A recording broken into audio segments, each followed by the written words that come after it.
And you were young. I mean, you were really you guys were young kids. That point kids. is 32. 32, so you're a kid at that point. Did your self-esteem, did you feel like you deserved it?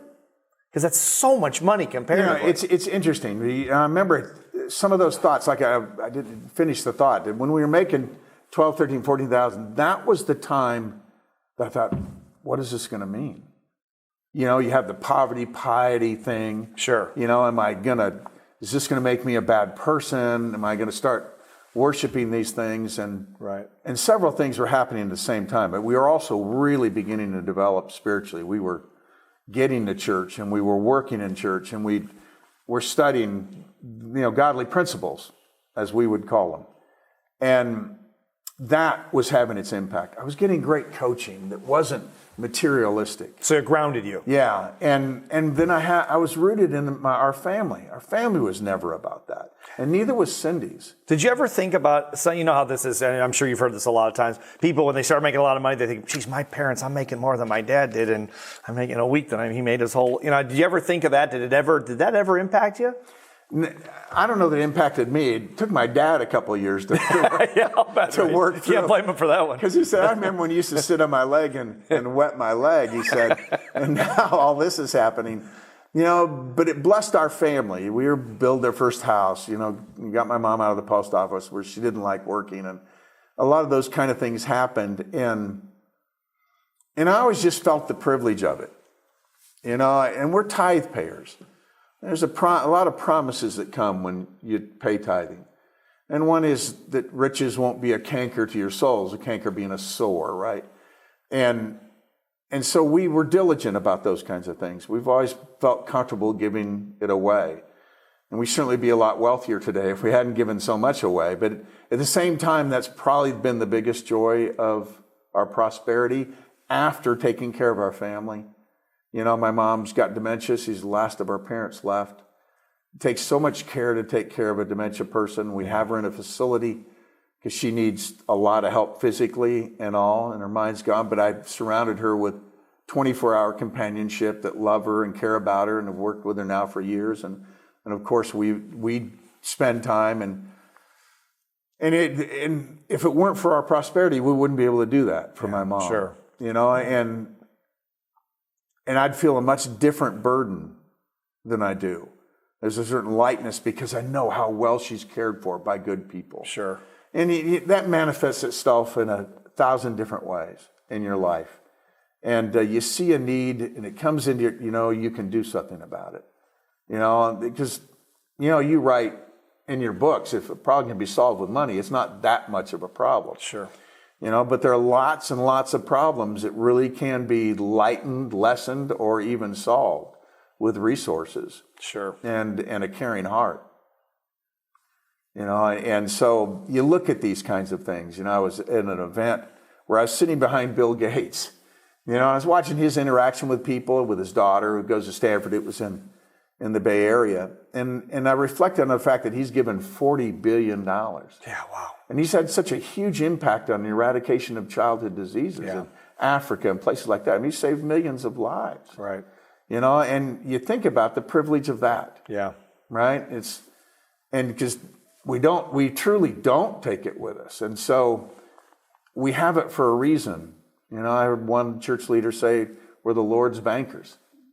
We have a chance to then do it. You think he needs the help? No, he can handle it. But the reality is he blesses our lives with it, so it blesses us, our loved ones, but we learn the lessons that come with it, the lessons that come from earning it over time.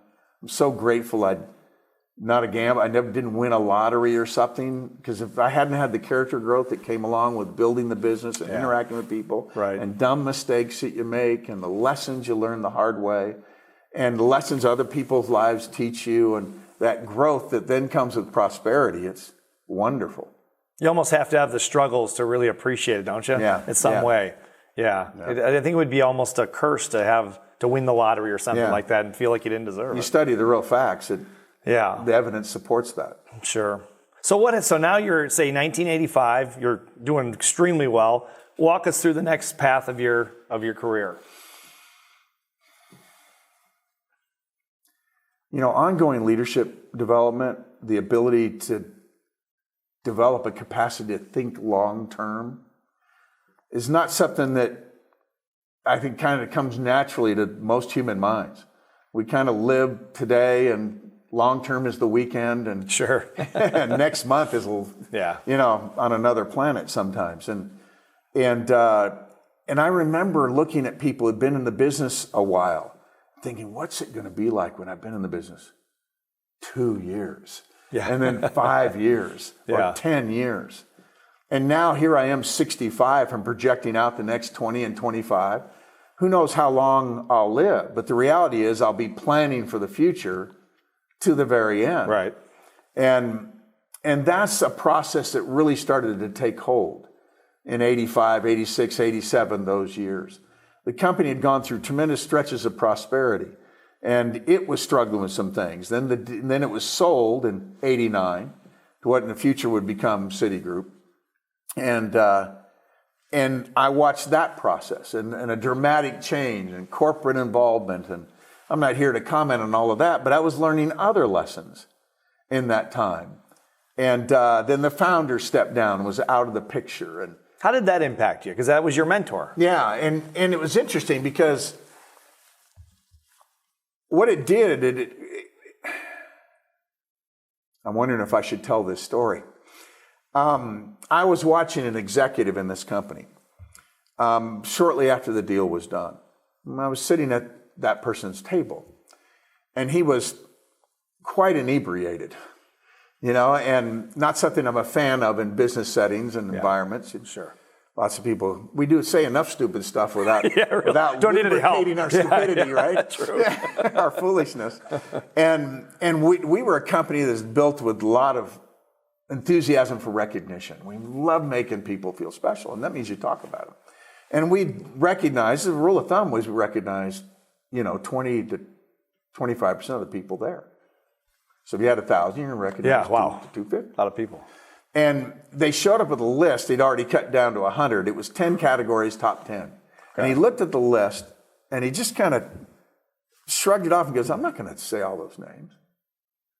Like that was a burden. Right. And but from his perspective, it was. And the guy, I heard him say, well, how many do you want to say, Mr. So-and-so? And he said, I'll do the top one in each category. And so he recognized the first one. The person came up, stood there for a second, a little expectantly, realized nothing else was going to be said, and went and sat down. The second one came up, and he wasn't quite as perceptive. And he just stood there. Oh, wow. And the person who's doing the recognition looked down at the paper and was going to say the third name. And I noticed he caught the guy out of the corner of his eye, and he kind of looked over at him and looked back down. And then he kind of processed, the alcohol was slowing it down a little bit. Yeah. And he finally turned to the guy and he said, do you need something? Oh. In front of the whole group. Oof. The guy says, no. He says, sit down then. Oh, jeez. That's rough. Yeah. And I leaned back to my wife, just like this. I said, lean back, baby. I said, we're out of here. We cannot stay in an environment and the character that and the arrogance that reflects. Was it hubris? Do you think that's what it was? I mean, they just got cocky? Well, Too much money? Yeah, I don't know. It's hard for human nature to resist having billions. Yeah. And standing at the top. And I mean, where everybody hangs on every word. And you are the person. You're Right. You're king of all you survey, basically. Yeah. And so you can have a few drinks and maybe say something that isn't always typical of you, or maybe it was, but I wasn't going to take a chance. I don't blame you. Yeah. I later had the vice chairman of that company show up and slide some first class tickets across the table at me in a restaurant and say, this person wants to make you an offer you won't be able to refuse. And I said, what, you really? Watch this. And I slid the tickets back to him. Said, thank him. I have no intention of sitting down and hearing an offer. We're going to go our own way. It'll be better for our family. Wow, that was a gutsy move, though. I mean, financially, because you're kind of going off into the unknown, right? Yeah. I'd been happy in the mobile home before. Yeah. That's one of the advantages of coming from nothing, right? Yeah, and it's also, know what you stand for and know what's important. then don't be dazzled by the other stuff. It was fun walking the floor in the New York Stock Exchange and Sure. staying, It's easy to be dazzled by it when you come from nothing, don't you think? And the tall buildings. It's easy. And, It's there very you are at flashy. the Power Center in New Sure. York. Sure. And I enjoyed the exposure to it. And I was very comfortable walking away from it. So what happened next then? Well, we started a company.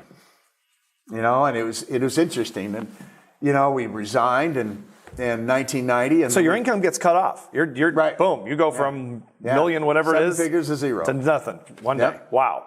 But we'd saved our money. We weren't frivolous. We aren't ostentatious by nature. And so we were ready.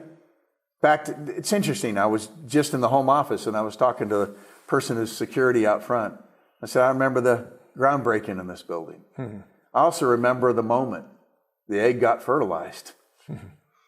I was sitting at my kitchen table in my home. We call San Jose. It was actually a town called Montessorino, suburbs of San Jose. And I was talking to one of the other founders. And we had millions and millions built up in our renewals. Millions and millions and millions. And we were talking about our concern about what we saw. Now, did you still have access to the renewals even though you left the company? Would you still get that money? The pattern had been with that company is they cut it off. Oh, okay. Oh, wow. Whew. And so, but I said, I'll remember the phrase until I can't think anymore. And that was, I said, we cannot be held hostage by our renewals. If this isn't the right place to be with the right values, and we can do a better job for both the consumer and our teams, it's our responsibility to go do it. And he agreed, and that was the beginning. Wow. That's the conversation, the moment that started it. When he understood I was in it, I understood he was in it, and from there we knew we could make some good things happen. And then Monty became a part of that. And Monty Holm. yes. Okay. And so then we built a company. First month of production, once we got a few people licensed and appointed with the new companies, and we made 11 sales. Did you get the renewals from the other company or no? The reality is we did. I did. Because I didn't compromise anything. I didn't go back and rewrite business. A lot of people succumb to that temptation. I wrote it. They were decent products. We sold it the right way. I told the company contractually that I wouldn't do that. If I left, I signed that agreement. And I was going to keep my word. I had 20,000 clients in my files. And the first thing they usually do is raid your office and come get them. Wow. I kept calling them to come get mine. And they knew I wouldn't rewrite any of it. It's now in a landfill. Wow. They just knew that was never going to be something I did. It was great that I had that relationship of trust with them. And they probably should have come and gotten it. I mean, just for their own protection. But the reality is I got tired of storing it, so I threw it away. Wow. And because they had the records electronically and all that stuff. So it wasn't like I was getting rid of something that was going to hurt the consumer. It would just been for our accounting, and we were done with that, and that was their block of business. And there were lots of other people that we were going to go help. So then you moved from that to 11 sales. That must have been quite a shift. Yeah, it was. We sold our house and rented a place and simplified our life even more. Were you worried? I don't know that you can not worry if you don't have that little bit of fear motivating you, not the kind that paralyzes you, but the kind that says, get your butt up and let's get going. Sure. And Cindy was pregnant with our third, and we had to sign a note that laid everything on the line, the people that were supporting us. And you're only about maybe 42, 43, about 40 something at like that 40, point. okay. Turning 40. Yeah. So I'm a 40-year-old multimillionaire. We just laid it all on the line again. And I don't think that makes us remarkable or super special, but it meant something to us to go do it. I remember before I signed that document, it sat on my kitchen table for about a day and a half. I'll bet. Yeah. That's a tough one. And I remember I put in about an hour and a half on an elliptical before I went and signed it. I know you're not a drinker. You probably thought a little bit about it at that point. That's right. Yeah. I pedaled it and kind of got that, burned up some energy, and so my hand was steady. And then, I mean, we were committed all the way down to our wedding rings on that thing. Wow. And yeah, they'll take everything you got if you don't pay them. They have a habit of that. That's right. And so we signed it and moved forward, and then we made it work. And then did you guys have an office at that point, a WFG office, or WMA at that point office? Or? Yeah, I was a little office here in Atlanta. Okay. I mean, it's just the office that this particular leader had been in. Okay. Simple place. And then we did it very simply and shoestring, very lean. And we began, dollars and cents, profit and loss, pay attention. Right. And you can't be extravagant and all of that. So what were those early years of rebuilding like? Because you basically had to rebuild it from scratch. Well, yeah, not entirely, because the reputation and relationships carried over. And we had a number of people come over of their own volition. We weren't going to be out, raiding other people's people. And if somebody didn't want to come, we understood. And I certainly did. But I had a core group that came over. Swan Wen was one of the ones that came over in the organization. And we built others, and well, that was a good thing. Yeah, it turned out to be a good thing with Swan. It's quite remarkable and wonderful. Yeah, but we built on that. But again, we had the skill set. You're bringing all that experience and skill set. It's not like I'd lost any drive. My sweetheart's still by my side. My character was stronger than it had been because I had all the lessons I'd learned. Sure, and I'd had all that great mentoring. It was time for me to step up, and you grow, you go, this is it. It's not like this is the classic, we burned the bridge behind us or burned the boat behind us, whatever analogy you want to use. It was sink or swim. And so you remove the options, it's pretty easy to get in attack mode and get after it. Sure. Besides, I had a wife and 3 children, and time to get her done. A lot of motivation, right? Yeah. As Larry the Cable Guy says, time to get her done. Yeah, exactly. Yeah. I'm in Georgia, right? I'm in Beaufort. That's right, yeah, that's right, exactly. I can the talk capital. This way. That's right. Well, how long did it take you to get back to where you were in the previous company? Interestingly enough, a little over 2 years. Not long at all. Not long. Wow. And then we just rocketed straight on through. It just kept going and going and going. I mean, it's fascinating that all those years, it's just kept building on itself. I'm grateful for that. We have a lot of really good people. You do. A lot of wonderful leaders. They are nice people. You're interviewing them. And these people are special. They're just nice people. Workers. Yeah. And they're easy to love and coach and associate with and respect. I was thinking about that on the way over here. I was looking at the boardroom at the home office. And I was just sitting there a minute going through some stuff. And I looked around the table and I pictured different people I know that have sat in that room when I've been there. And we don't all look at things eye to eye or approach it the same way. And we have different styles. Some people that's threatening, they kind of pick at each other because of that. I like all that. Baskin Robbins has 31 flavors for a reason, right? Sure. And I don't expect everybody to think like me. And I like the interaction. And I don't mind the difference in style. I'm not threatened by it, and I'm not even slightly uncomfortable with it. As long as you're honorable, you're doing the right thing for people, and we would never have a problem. And so I just respect them all. I respect them for their experience, for their effort, for their sacrifice, for how much they've contributed to my life, my family's life, our happiness, our welfare, our prosperity, and you write about it. I think when you're thinking right, that feeling of gratitude wells up in you fairly regularly. Sure. And you're kind of overwhelmed by it, like I'm having a little moment of it right now. Sure. Well, and to me as an outsider, WFG at this stage in the game, you guys have such a different. It's a great culture, but they're kind of is the way I see it, two separate sides. There's a very conservative side, and then there's kind of a wild side.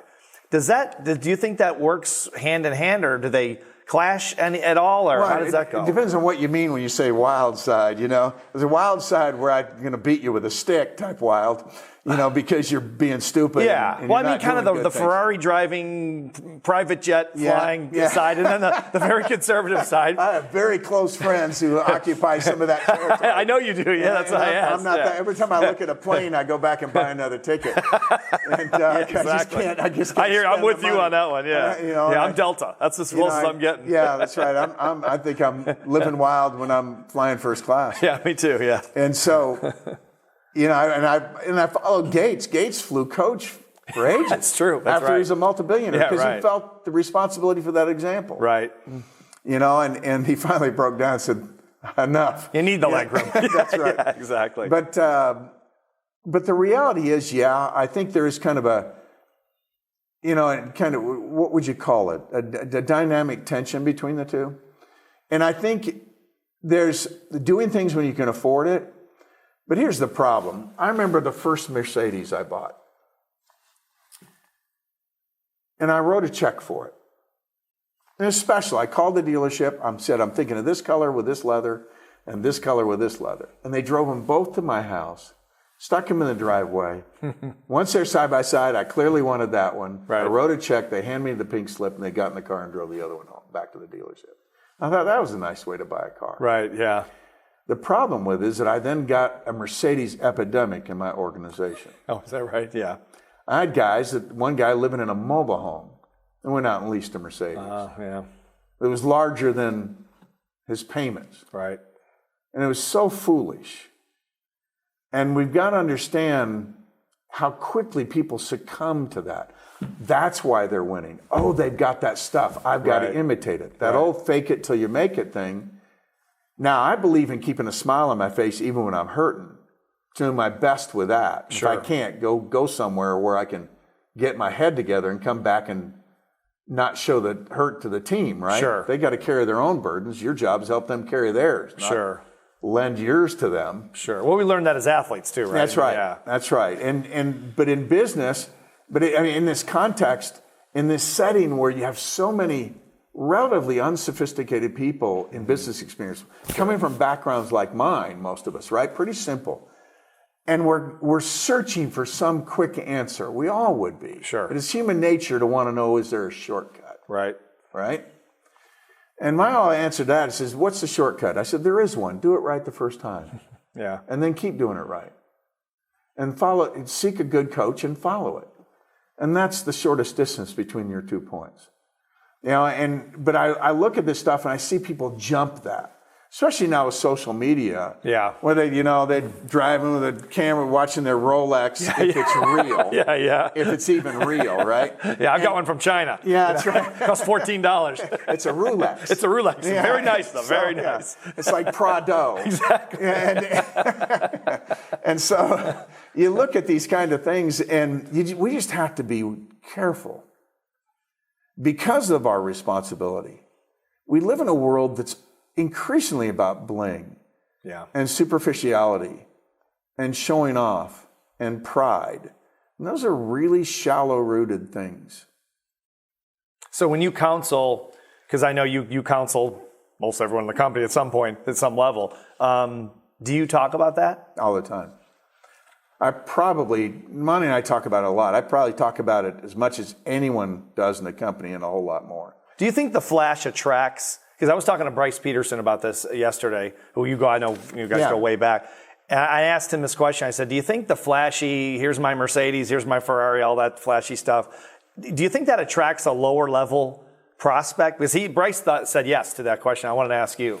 It's an interesting thought. I'm sure, according to what someone's particular weakness or lack of understanding would be, they'd be attracted to this certain aspect, or it could be a personality trait, it could be showing the bling first. There are two things I wanted to recruit to consistently all the days of my life, whatever I'm recruiting to, but certainly in our business. I wanted to recruit to the quality of our opportunity, that we had a real, straightforward, legitimate chance to build a business. You could start part-time so you wouldn't have to mortgage your house. You wouldn't have to sell something. You wouldn't have to go borrow a bunch of money to do it. You could do it and finance it just like we did as you went along, and you got better and better at it. So you never were really out in a limb. And we took... Sounds like a pretty good plan. Yeah. And we built it that way for a reason. Right? Because you know what happens in most small businesses. Most of the people that are going to join our company and are try it for a little while and quit. But you didn't quit your job unless you were foolish or had a foolish leader. Right. And you didn't have to outlay a bunch of money. a license fee and some gas money and get into a few meetings. Right. And if we can reduce the risk, it's a powerful thing. And as we look, we look at it from that perspective, them first, and in terms of